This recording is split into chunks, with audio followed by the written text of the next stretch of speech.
to be here today in front of you in the Emerging Business Factory to introduce an interesting subject, which is a mixing between Laravel and Angular. I'm not here to present to do a Laravel course or an Angular course, but to present the best practices of how to mix these two technologies. It's great to learn technologies. You should learn technologies, but you should also know how to use them with the best practices.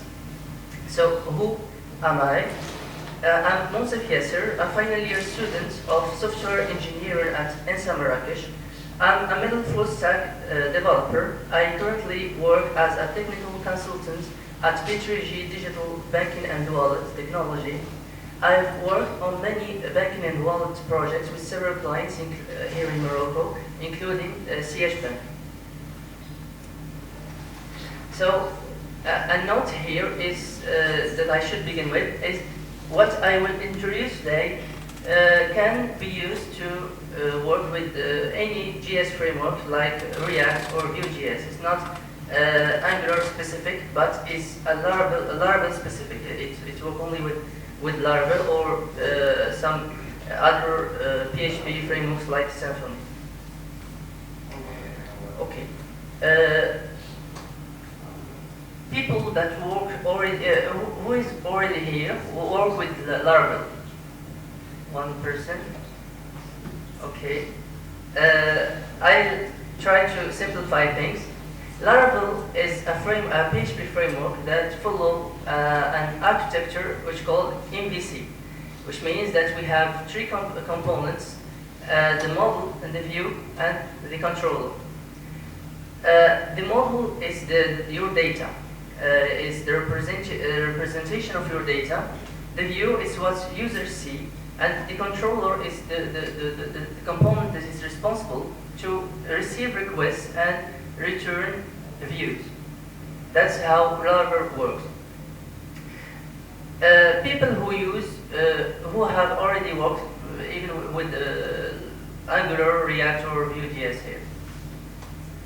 That's better. People who work with React and Vue.js will not have a problem here because, as we know, Vue.js and React are both libraries, so we can include them in the view as libraries and work with them.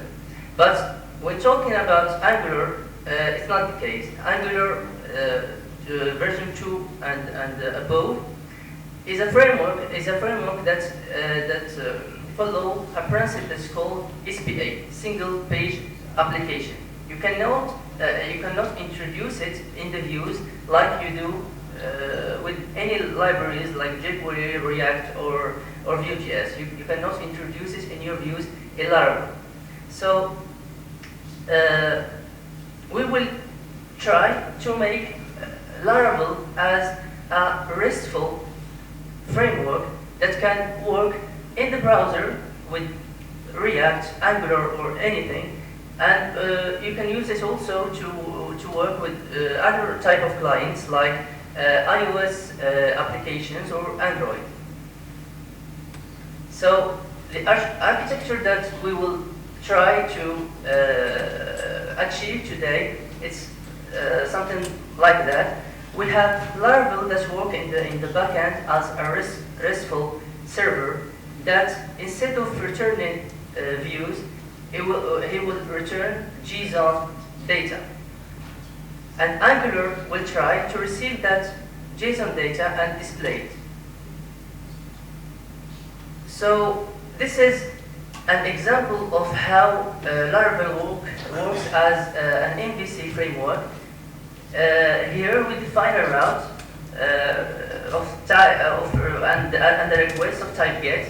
We define the path and we return the view. And here the view is a template with Blade engine that's called welcome. We want to use this formula today, but we will use this one. This one is an example of how Laravel can be used as a RESTful server framework that return JSON instead of views, as I said. So today we will see some important steps to be able to do that mixing between Angular and Laravel. First of all, we will enabling cores in Laravel, and we will see what cores are. Registering routes in a better way, as we see here. Here we can we define a route, but this convention is a little bit hard to manipulate in big projects. And we will try to do a client setup in part of Angular. We'll try to synchronize models between the client and the backend, and writing client code. In fact, we will not write client code, but client code will be generated automatically, and we will see how we can do it. So, what we will have to, what we will see today is how to automate, to do the automatization of synchronizing the models between the backend code and the client, and even we will not write client code, and I mean by client code the code that is responsible to execute the request. So you will not have to write any post request or get post request or get request. Everything will be generated automatically to you. So the first thing is enabling cores. And what cores are? Cores is a standard that used by browsers to protect web servers from denied access. I'll show you an example.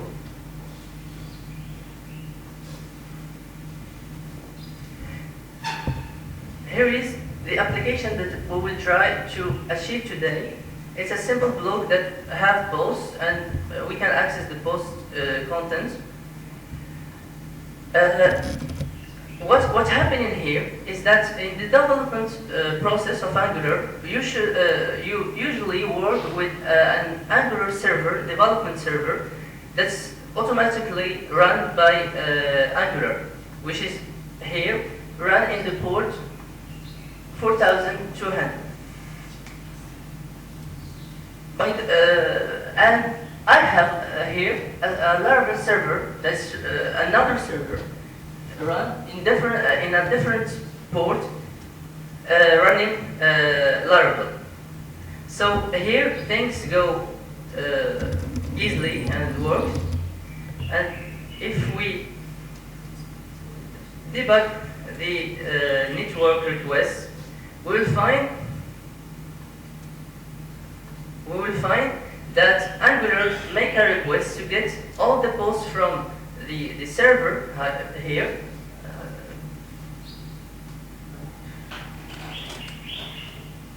Here's the request that Angular makes.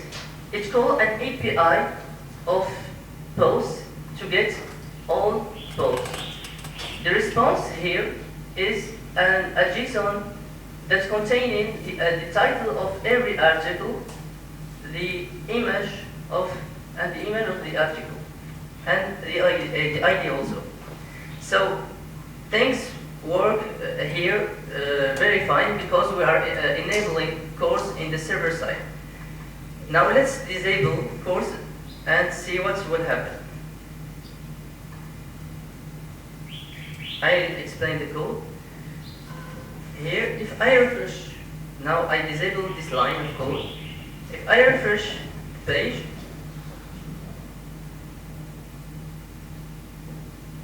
we won't get anything. Why? Because the server, the browser refused this request because it's a measure of protection to only give allowed applications the access to the server resources. So here we will have an error that says that we are trying to call this API, the Laravel server, from the origin of Angular application, and that has been blocked by course policy, and this is done by the browser.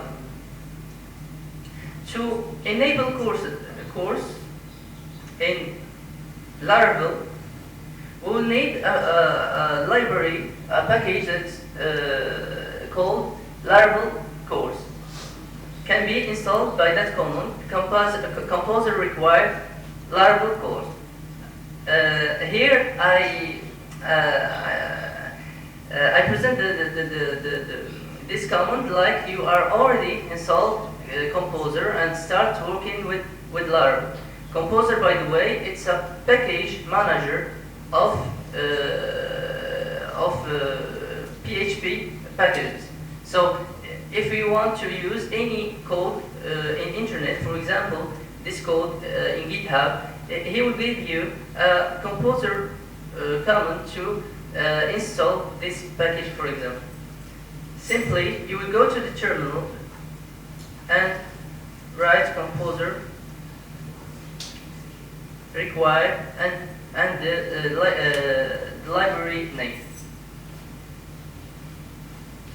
After you install this command, you will have to modify the kernel file that's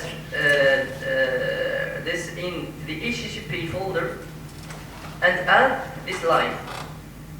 I'll write a documentation and send it to you by email to follow all the steps and have access to the code that will be shared on GitHub. So this line is added as a middleware. A middleware is simply some piece of code that executes between the requests and the response. Executes in the middle. So we add this library to be executed between the requests and the responses to enable course access. So after we activate this line, we will have things work normally.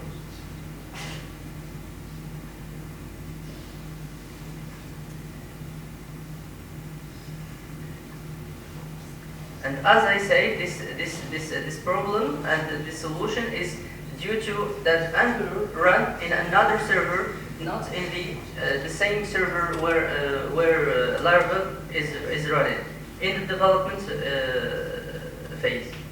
Because you can after you want to go with things to the production to run Angular and Laravel in the same server, and you will not have this problem. The second thing is registering routes. One of the problems I have personally with Laravel is that you have to define every route manually. And for example, we should write route get and define the path, define the controller, and define the method to define a route. A route is simply a path to a piece of code in your application. For example, here we define that our application here a request of type get to the path post and activate when this path is called with get request, activate get post by ID in the post controller. This is not the best way to define routes. Instead, we can use a library that is called Laravel Advanced Route that lets things a little bit more automated to define routes. So instead of defining every method in the controller, by the way, we have another method that is called route resource, but it's also have a problem because we don't have the full control of the routes that are generated. So here, simply after you run this command, composer require Laravel Advanced Route, you will have a class name that's called Advanced Route that make it easy to define a route. So what you have to do is to create the path and only define the controller. And all the methods that are in this controller will be added automatically. So you don't have to write a line for every method you have in the controller. So here's an example.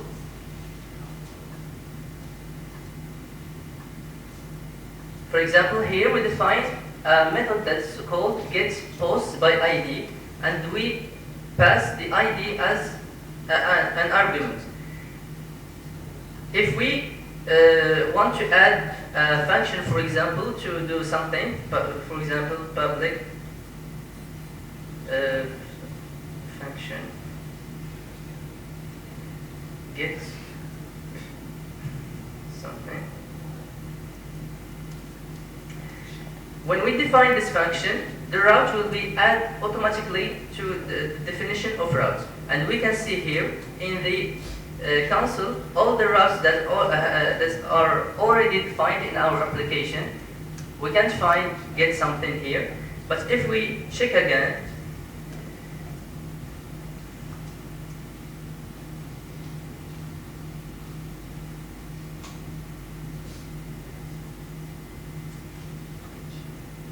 we will find that the route is added automatically. So without writing a definition to that route, we have the route defined for us.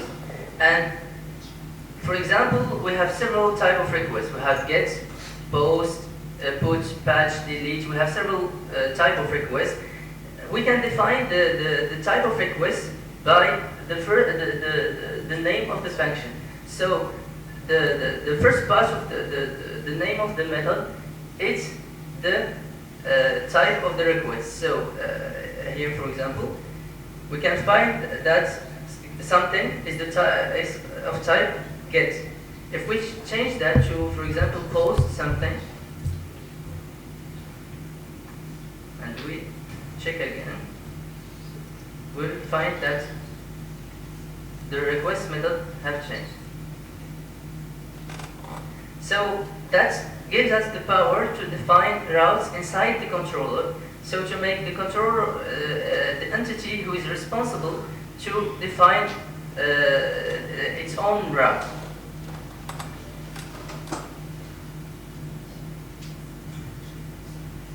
But if we don't mention the type of request, it won't be displayed in the routes. It won't be added to the routes. So, for example, if you want to have a function, a method in the controller, but you don't want to expose it to the word, you don't want to add it to the path, to the route, you simply don't write the type of the method.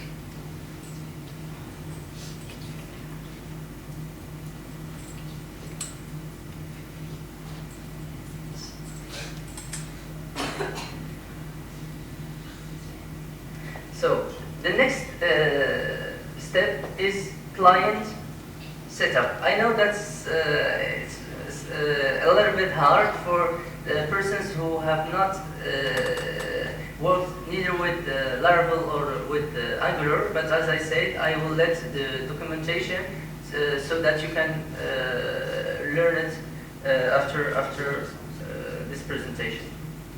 So, one of the biggest problems when we work with client and server as separated entities is the synchronizing of models. So, for example, we have in the server a model called post that have an ID, a title, a content, and an image.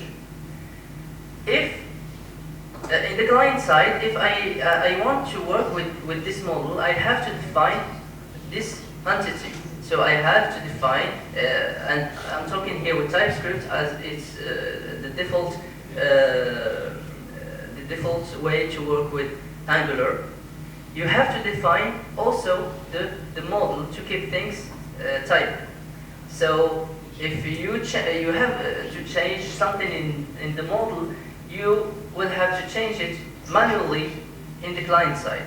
And this is a bad thing, since modern applications don't have a single client side, so you can have, as I said, a web app, an iOS app, an Android app, And every change in the server side, you will have to change the code in every client application. So if I change something in the model, for example here I change the ID and I call it ID post, I have to go to Angular, modify it, go to the Android client and modify the model, and go to the iOS, for example, client and modify the model. And that's a bad thing, because we cannot guarantee that things will be synchronized all the time. We can forget something, and that's a loss of time to define manually every time the models. One of the other problems is writing the client's code. The client's code is normalized. If you want to do a GET request or a POST request, you will do it all the time in the same way. So you haven't to write it every time you want to do a GET request or a POST request. We will try to automate things to generate client's code for us. So we don't have to write the client's code. For this, we need only two packages: one in the server side and one in the client side. And by the client side, I mean Angular. And there is several type of client side. You have, for example, as I said, Android. There is packages for Android to generate code for you. And this library here, Enswag, can work with TypeScript clients, JavaScript clients, like if you want to use only JavaScript, not TypeScript, and generate TypeScript clients and Angular TypeScript clients, and also can generate C# clients. So it will automate things in all those clients and write code for you. So it will make life easy. But nothing is perfect. We should have to write some documentation to tell the compiler how to generate things. So this documentation is called Swagger. Who here knows what Swagger is? Yes. Swagger is a tool to define, to document your APIs. So if you have, for example, here many routes to get a post by ID, create a post, to define those routes for other users, for example, other developers that can read your documentation and know what your APIs needs as input and what they give as a response. You can write a Swagger documentation, and it's something like that. Here is the JSON.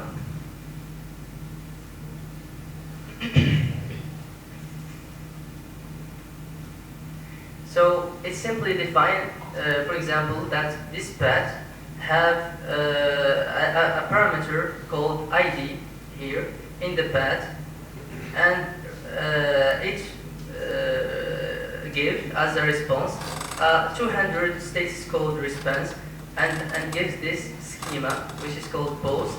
And the schema is simply the model that we have defined in our PHP application. Here is the ID, title, content, and image of the post. So we'll learn how to do it. First of all, we need to install, as I said, the L5 Swagger library for Laravel, and Enswag package for the client side, and I'm here working with Angular. So after we install this package, we have to do another command, is to generate the vendors of this package simply by this command. After that, we will have a file in the config folder. It's called L5 Swagger and contain the configuration for this Swagger UI. So, for example, if we want to change this UTF block here, it's simply we have to change here, for example, feature. And here's the change. Now we have to define things for this Swagger documentation. We have to define the models. We can see here the model we have, the only model we have, both. To do so, we need to create one file. It's called whatever you called it, Swagger, API, anything you called it. The important thing that it should be in the app folder because it's the default folder that's parsed by L5 Swagger. And here you can find the name of the folder.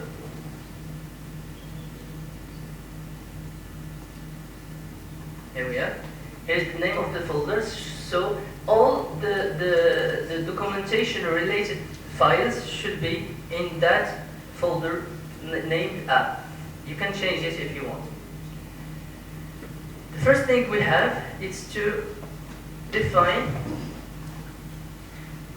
an open ID. This is an annotation that you can learn about it in the PHP Swagger.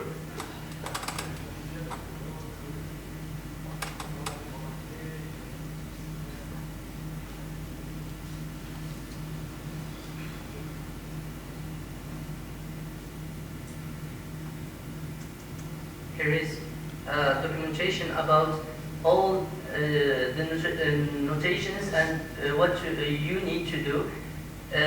Defining OA OpenID info is required to begin. If we have this, if we remove these lines of code, things won't work as we expected. So we have to define a title. The EBF blog is what is displayed here. The version of your API, that is required things. After that, after adding this file, in our controllers, if we want to define, for example, we have here two functions. Get post by ID. In general, it's a request get that have an ID parameter as input and return a post as response. So we need to define that to Swagger to let him know about our path, about our route. So we define the path that we have here. API post ID here. This tags parameter is only to categorize things, to make it organized. Here we define a parameter to this route. For example, here we define that our route will have a parameter that its name is ID, and it is in the path, and it is required. And here we define the type to integer. As I said, you can find this documentation here, so it will make your life easier. And here we define the response as a response of 200 status. If we want to add some description to be displayed here. And as a result, we return a JSON content, and we define that, and we say that the model we will return is post. The model is defined as we do usually in Laravel for defining models. So here's the model. We write our Laravel model easily and add those comments.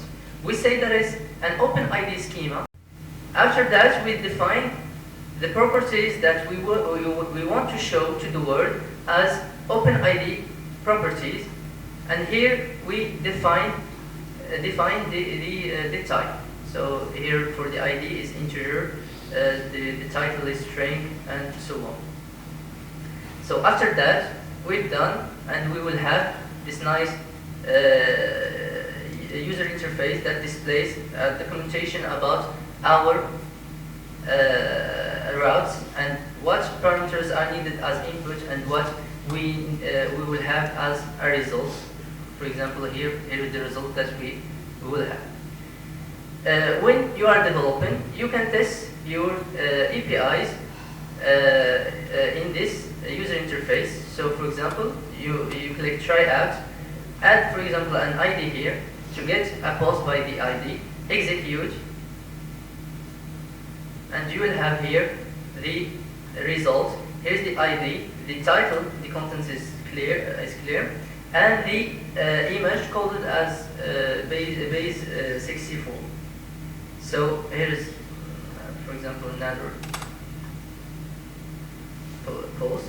So you can test your APIs while you are developing. So while you are developing, you have now a tool to test your APIs that will make life easier for you. Now we've done with the server-side part, moving to the client-side. As I said, we should install a library that is called NSWAG. Is an npm module. npm is the node package manager. You have to have Node.js installed. So here.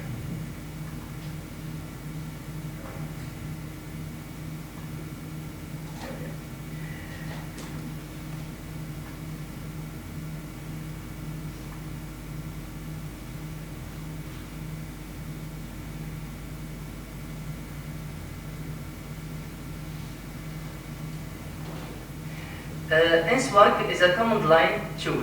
That means that we should interact with it with commands. To make things easier, we have defined a command in the package JSON to not write it every time we want to generate the client code. So simply we say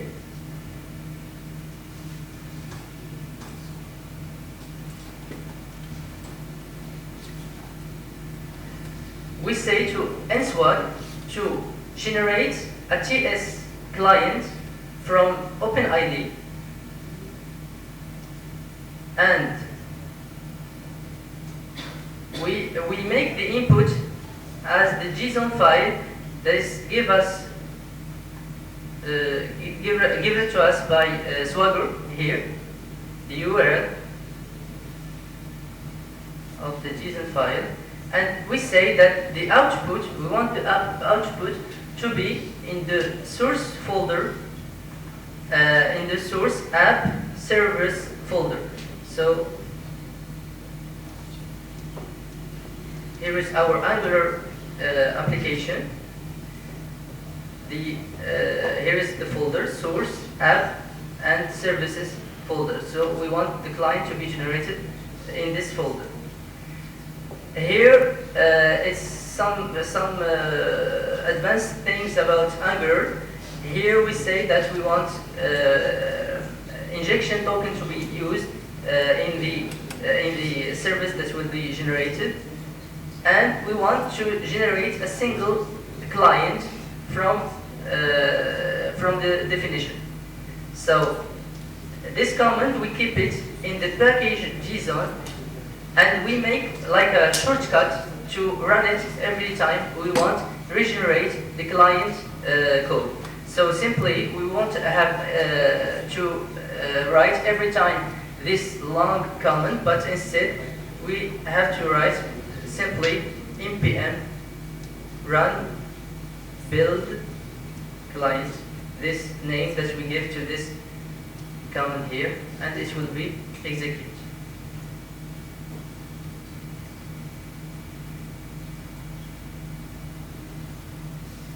Okay, now things are. Injection token is a way of managing the injection dependencies in Angular. In Angular, we have a concept that's called dependency injection. For example, if we want to use a service, we don't have to create an instance of it. We don't have to create, for example, new service to create this instance. Dependency injection do this for us. So it creates instances automatically for us. For example, here in the post, instead of writing client equal new client, equal new client, Angular do this for us, and in the parameters of the constructor, Angular do this for us and generate the service for us. The injection token is a way of managing tokens. So this dependency services shouldn't have, for example, the same name, but we can have in an application two services with the same name, two classes with the same name. We can have to manage this issue. We Angular have a concept that's called injection token. That's like a dictionary that have a key and a value. So we say that the injection token of the service is X, for example, and it should give us this class, this service, this class name. So we can have two services with the same name, but with two injection tokens, with two keys, with two different keys. So if we want to inject one of those, we have to write the name of the class, but the injection token. So this is the concept of the injection token. Where was I? The code has been successfully written to the file. So Nswag have generated the client code, and if we check the file, we'll have dozens of lines of code of a good quality of client code that do things for us. For example, here we have this API get post by ID. Nswag have generated the client code to do the get request simply by calling the name. So now all we have to do is to call post get all posts, and we've done in the client side. So Nswag have automatically generate all the methods that are defined in the Swagger definition, and also generate the model that we have in the backend. And also he create for us some utilities, for example, to have JSON from the model. He write for us this utilities. So we have now a client code that is written automatically for us with all the benefits of, for example, exception catching. The Nswag creates all the what you need to create a client side application. So this is all of it. Now this demo is based on two simple. I think there's some problem.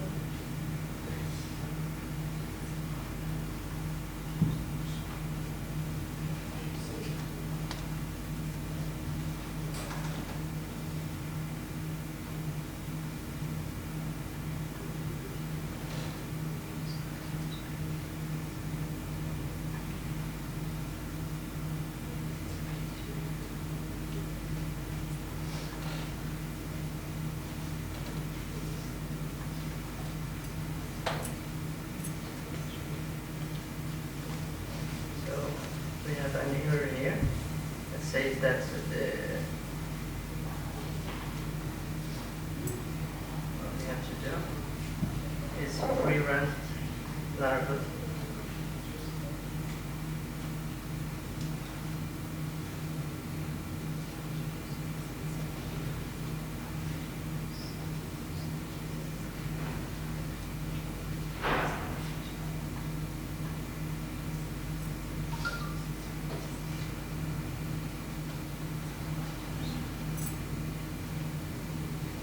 I modified something in the code and I didn't notice it.